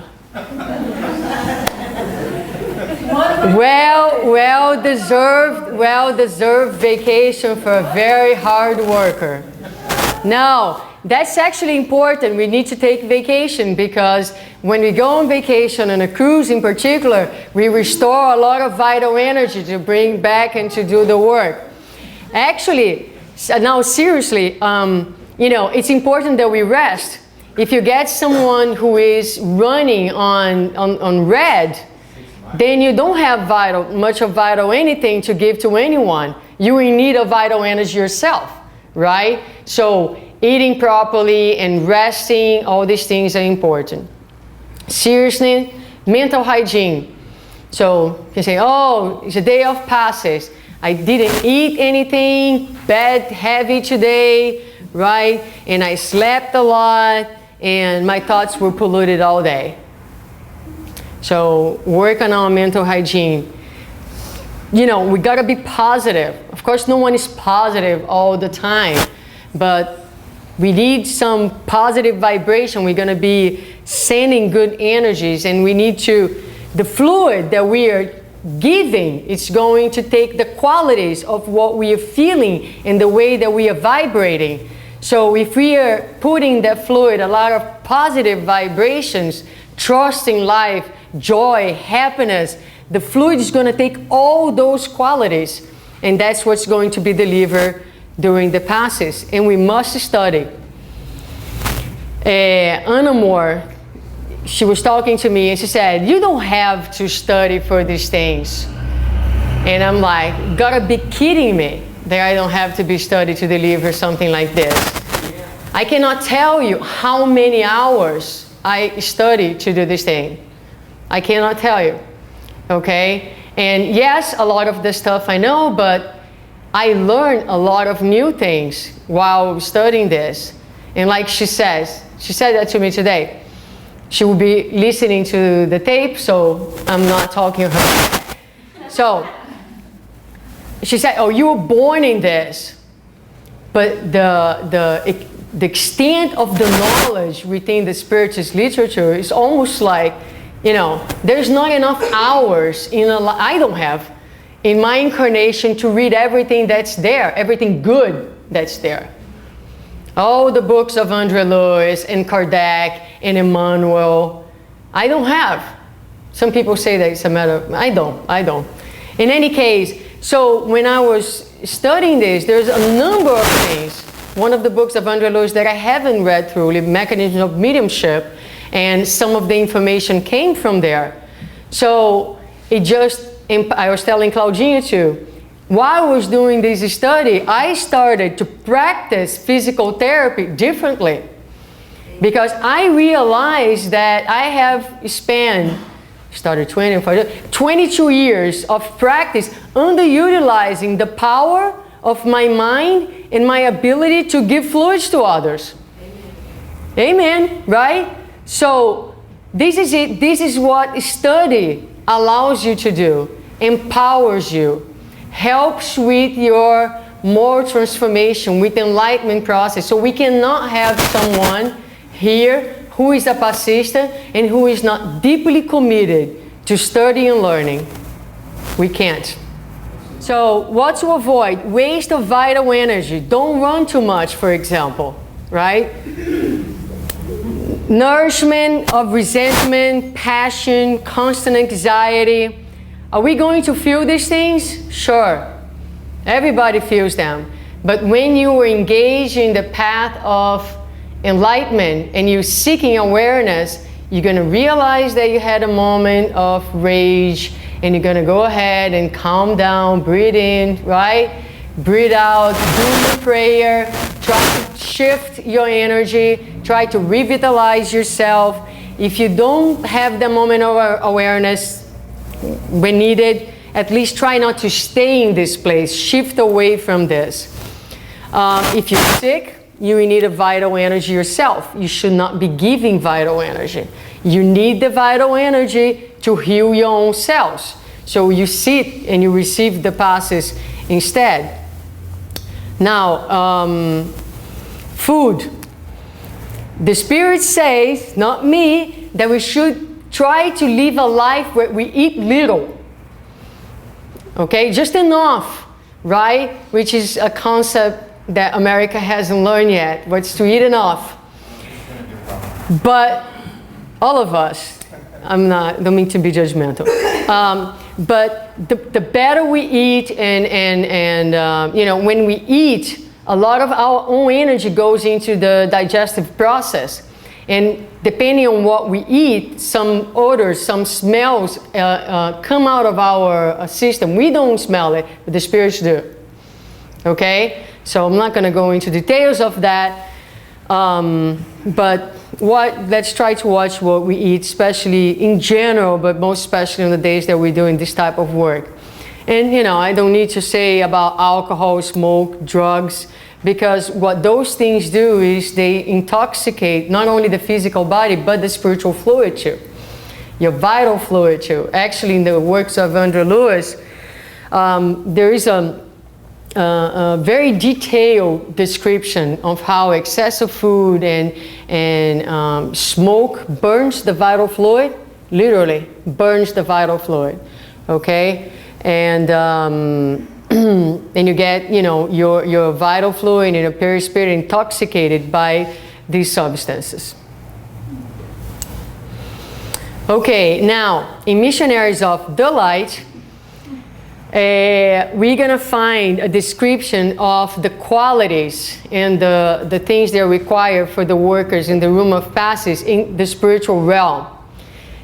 If they're working in the room of passes, they have outstanding control over the self, spontaneous equilibrium of their feelings, strong love for others, higher understanding of life, vigorous faith, and deep trust in God. So those are our spiritual partners. And this is what we should strive for. Okay? We're not gonna, none of us have, you know, spontaneous equilibrium of our feelings, but we should be working to understand the things that we feel and to work on our feelings, right? But these are their characteristics. What is the main technique once we enter there? Love. Love. We need to learn to love. Love and give love. Simplicity, allowing the past giver to focus on the feeling. Okay? There is no special technique, because once you're thinking, I move my hand to the right, up and down, this direction, blah, blah, blah, how can you think all that and be focusing on loving, on giving? The focus is on love. That's what the spirits expect from us. Like I said, seriousness, commitment to our inner transformation. That we enter in there and we trust God, we trust that the outcomes belong to God, we trust that the spirits are working with us, we put our hands, we think of Jesus inviting us. Invite you to donate. Think of Him. He's guiding you in that moment. He's the force. And what you're supposed to do is supposed to love. Because without so much concern with the form, forgetting what is essential and breaking the connection with the good spirits. Only 4 things I'm going to tell you about when we're in there, and in terms of technique. The flow of energy goes from top down. That's how the energy flows in our body. So when we give the passes, we're going to start from the top. We're going to put our hand, the connection first with the coronary chakra, which is the main one. Some centers, that's how they do. They put the hand there. Is that right or wrong? It's right. It's always right. Okay? They're going to put the hand in the coronary chakra and they're going to vibrate. We know already they're deeply connected, deeply intrinsically connected, and the energy is going to be distributed. But if we're going to move our hands, we're going to move from top down. And when we get to the down, we're going to stop and we're going to go back up again, always in this direction, never in this direction. Okay? It's a rhythmic movement. Everything in us is rhythm. The way the blood flows, the fluids, everything follows a rhythm. We need to think about the protection of the magnetic field. Once someone sits in front of me, there is a magnetic field created between the one who is receiving and the one who is giving. If the center chooses to first take away, do this movement of removing any bad energy, thought that the person might bring with him or her, you don't want to throw it on your neighbor. That's what I mean. Okay? So you don't take the fluid, and there is a protection. You do it within your field. And so you are the one doing the work. You must understand that it makes no sense, okay, in this type of work that we do here at the public meetings. So what do we ask? We respect all other orientations and the way that people do, and if you have been to other centers, seen things differently. But if you're going to work with us, we ask you to be loyal to the orientation that we are providing, so we can keep everything harmonious and prevent any type of problem. I want to bring a concept that the concept of collaborator versus worker. It's a concept that I've been thinking about. What is a worker? And who is a collaborator? So collaborator will be people who are helping us from time to time. The workers are people who are engaged on a weekly basis on some type of work at the center. Okay? Can be passes, can be with the food, can be, or if not weekly, at least on a pretty regular basis. So they have a deeper level of commitment or possibility of helping.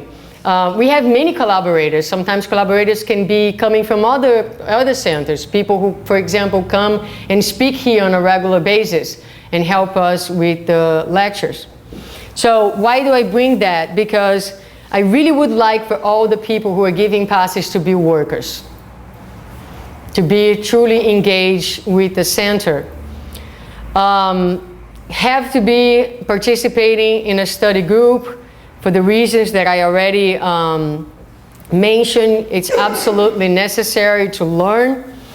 And the engagement, it's not only the engagement with the center, but with the workers and also with the spiritual team. And you become, you know, someone who's working.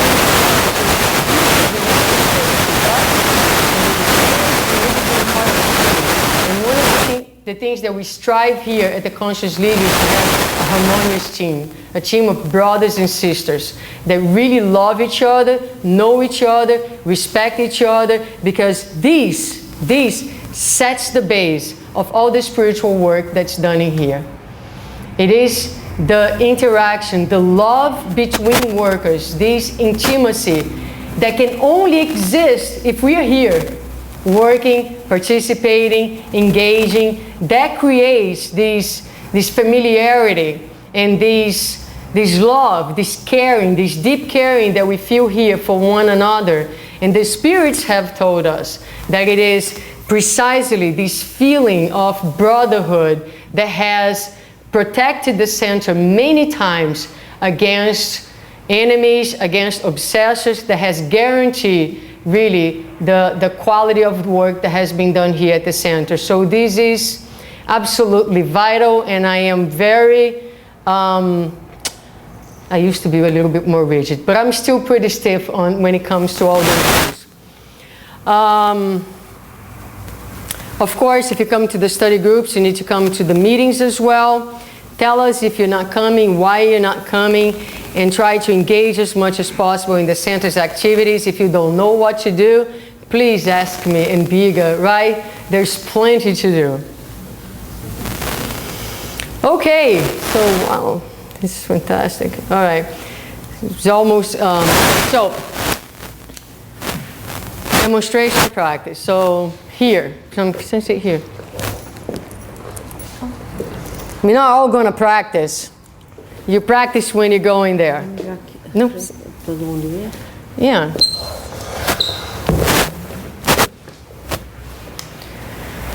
Don't worry, because I'm not going to give you a real passy right now, so you don't need to focus so much.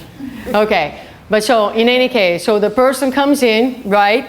And what you're going to do first, you're going to put your hands over here and you're going to start. You can really close and open your hands from the top of the head. This is how I do it. Once you go in there, first what you're going to do is you're going to observe. And you're going to see that people do a little differently. And it's okay, there's no one special way. We're going to do this a few times. Cleaning here, you can clean the chakras one by one if you want. But in general, this is how we do it. Okay? For how long? I don't know. What is it? 15 seconds, 2 or 3 times, up and down. That's basically it. Okay? All right. Once you finish, okay, now you're going to change the movement. So you stop for 1 second. Okay, now I'm going to donate, and you're going to start from the top. Okay? How many hands do you use? As many as you want. 1, 2, 3. Okay, so starting from here, okay? But always from here, all right? So you're going to do the connection, and then you can just stay here. For the ones who are starting, and in the beginning you're a little insecure, you're too worried, so I tell you, don't even move your hands. Just keep the hand on the top and focus first on the work of thinking, of loving, of vibrating, until you feel comfortable in the desire to start moving your hands if you want.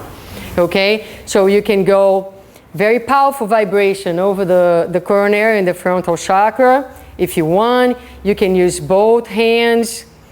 You can come down. You can do the heart and the throat. You can go each chakra if you want, or you can just come down as a whole, slowly vibrating, okay?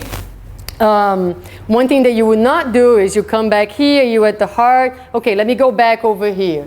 Remember, always going down, okay? If you want to go back, you finish going down, when you come back here, and you start again, okay?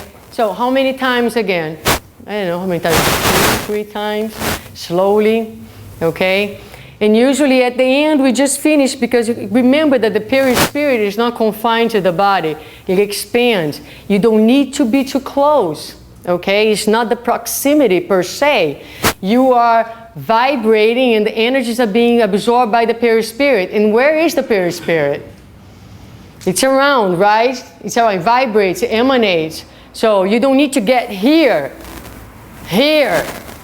The person won't feel good. So you can give some space. It's good to give some space, even from here. It doesn't matter, okay? And you vibrate, you know, you give the energy. And then usually at the end, we just do like an embrace. Like if you're giving a hug and, you know, just like harmonizing the whole being. Okay, that's one. Does anyone, any of the passistas wants to come here and show how they do it? Everybody shy? Marcelo, come. How do you do it? Second passage today for free. Of our minds. Because I can also do a passage like this. Yes. There's one question in the books. Well, can I give passes if I have no arms? Yes, I can. Yeah, what would happen if you have no arms? No arms. Can I give a passes? Yes. Sure you can. With my thought, I can give, because the fluid flows from my spirit, potentialized by the benefactors. And this is happening. Can I give passes from distance? Yes, sometimes. How the fluid goes to where the need is, and the spirits potentialize where the need is. So going back to how I do the passes, it's basically how Suzana does. I do this. It's the time of a prayer. I keep praying. But not something that I memorize. Holy Father, blah, blah, blah, blah, blah. Please help me to be an instrument of your peace. Something that makes you more connected with the job that you're doing. After that, okay, just like Suzana. And I put my hands here. And I think that I am a wire catching this abundance of energy and contributing with 1%, as Suzana says, like, but I'm being more, I am the person being truly assisted, because I'm receiving first the passes and then I am giving. That's why we think there's no need, after you give the passes, there's no need for us to sit down in the chair and receive the passes. Because we are receiving at the same time. So after 5 rounds of passes, as Suzana said, my God, 5 rounds of passes I have to receive. So there's no need for me to read, now I need to receive the passes. The 6. The 6. That's why Jesus said, freely you have received, freely you Okay, then you thank you. Because every time you receive, Too much fluid. Okay, so let's come to an end. Let's talk about the people who are sitting and receiving the passes. Well, Marcelo already jumped ahead and told you guys that not everybody received the passes, right? And Andrea actually brought a case in one of her presentations here where she mentioned that the person was totally closed-minded. And so it's pretty much like if you go and you close the window of your house and the curtains and the sun won't go in. It doesn't. It can be shining bright out there if the person who sits does not. And that's why I know that you guys must think, why every round of passes and says, let's stay in prayer, blah, blah, blah, right? Because I think it helps. I mean, most of us does, but sometimes it might be one person that is new, that doesn't know, that has never received a pass. So I always think that's a good thing to orient them on what to do to help them to receive the energy. The House of Love, and love will be available. I don't care if you get here at 8 or at 8:50. It's going to be available to you. But what we try to do is to orient people that if I have a chance, because sometimes they also walk in and out quickly, and we don't even catch them. But it's okay. We're here to give. We're not here to question. And we are here to educate. So if you have a chance to tell them that they can actually benefit, you can give a passage in yourself. That's also possible, right? When you pray, you're receiving a passage. If you're connecting and asking, right, you're receiving as well. And a lot of times, it's just like people who go after medication. On, you know what I mean? Sometimes what's missing is the inner work to be done. And so that's ultimately the orientation that we're going to try to give them. But again, one thing that I'm really, really trying to do is judge people less and less and less. This place is a hospital, is a home, and hospitals don't close doors to anyone, and we're never going to close our doors. So let's go back to this case just to finish.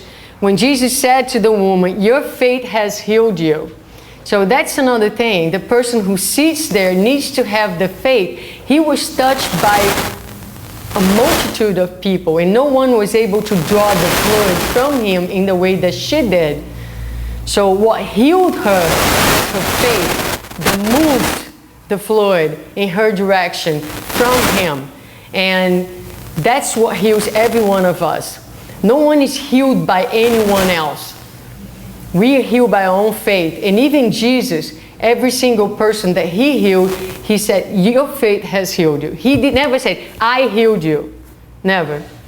Always the person's faith has healed her. So it serves for the one who is sitting there and for all of us who are in need of healing. The faith of the centurion. Let me ask Abraham. Can you read that for me, please? When Jesus had entered Capernaum, a centurion came to him asking for help. "Lord," he said, "my servant lies at home paralyzed, suffering terribly." Jesus said to him, "Shall I come and heal him?" The centurion replied, "Lord, I do not deserve to have you come under my roof, but just say the word and my servant will be healed. For I myself am a man under authority, with soldiers under me. I tell this one, 'Go,' and he goes, and that one, 'Come,' and he comes. I say to my servant, 'Do this,' and he does it." Okay, I put the entire passage because I love this passage. I find it to be so beautiful and inspiring. And I highlight a few parts that I think are important. "Lord, I do not deserve to have you come under my roof." What this man has is he's humble of heart, right? Now, just say the word and my servant will be healed. He has deep trust in Jesus' authority and power. And I am a man under authority. He's obedient. He understands authority. He understands that sometimes we must be obedient. And that's one thing that we're really bad at. We're really not very obedient. We know the laws. We know what we're supposed to do. And we say, I'm becoming fanatic, right? I'm doing too much. Let me relax a little bit. Let me go this way. And we're going to open up, space in our lives to be disobedient a lot of times. But he was obedient. So if you want to heal, if you're seeking true healing, you need to seek to be like these people. They were healed. They were healed by their faith. They were healed by their humbleness. They healed by trust in God. And they, and by their seriousness, their connection.